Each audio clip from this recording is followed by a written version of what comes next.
Adson's test, one of the most common methods for testing for thoracic outlet syndrome. The examiner locates a radial pulse. Patient's head is rotated to face the test shoulder. The patient then extends the head while the examiner laterally rotates and extends the patient's shoulder. The patient is instructed to take a deep breath and hold it. Positive test is a disappearance of radial pulse. Costoclavicular or military brace test. Patient is standing. The examiner palpates the radial pulse and then draws the patient's shoulder down and back as the patient lifts their chest in an exaggerated at-attention posture.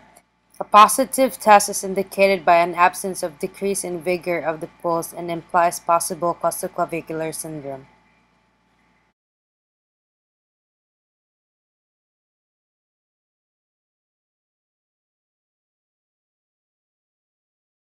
Hosted test. Patient is in a sitting position, then palpate his pulse. Then you have to pull the arms down. After that, ask the patient to turn his head to the other side, and ask the patient to extend his head as far as he can, and ask the patient to take a deep breath. Bruce test. The patient has both arms in a 90-degree abduction and elbows flexed. The patient is then to open and close the hands slowly over a 3-minute period. Positive test is if the patient is unable to keep the arm in the starting position for 3 minutes, or suffers ischemic pain, heaviness, or profound weakness of the arm, or numbness and tingling of the hand during the 3 minutes. The test is considered positive for thoracic outlet syndrome on the affected side. Right test. The examiner flexes the patient's elbow to 90 degrees while the shoulder is extended horizontally and rotated laterally. Patient then retains the head away from the test side. Examiner palpates the radial pulse, which becomes absent when the head is rotated away from the test side.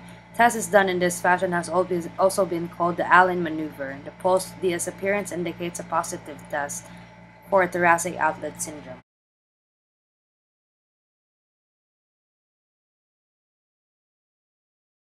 Fulcrum test. The patient is seated with lower legs dangling. Examiner arm is used as fulcrum under the thigh and is moved distal to proximal thigh as gentle pressure is applied to the dorsum of the knee with the opposite hand. At the point of fulcrum under the stress fracture, gentle pressure on the knee produces increased discomfort, which is described by the patient as a sharp pain and is usually accompanied by apprehension. Galeazzi test. Patient, infant, supine flex both knees passively. Check the symmetry of the knee. Positive is an asymmetry of the knee.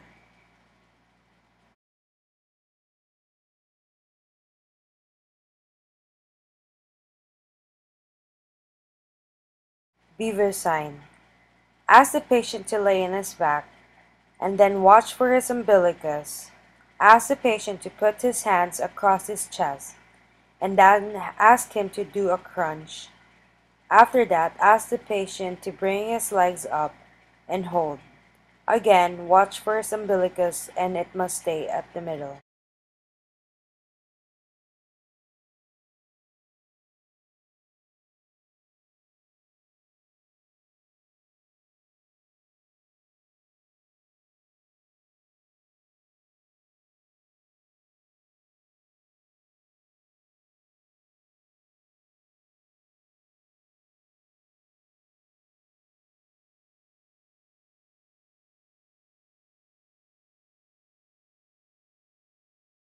Bicycle test. Patient is asked to pedal on a stationary bike. If the symptoms are caused by peripheral vascular disease, the patient will experience claudication.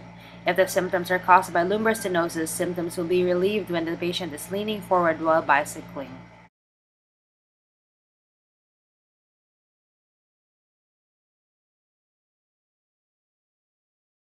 Burns test. Patient is asked to kneel on a chair and then bend forward to touch the floor with the fingers. Positive for malingering is if the patient is unable to perform the test or the patient overbalances.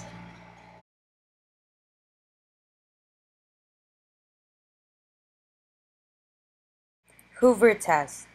The patient is placed in a supine position. The examiner places his or her hand under the patient's heel. The examiner is expected to feel pressure on the non-paretic limb. The patient is then asked to raise his or her non-paretic limb against downward resistance applied by the therapist.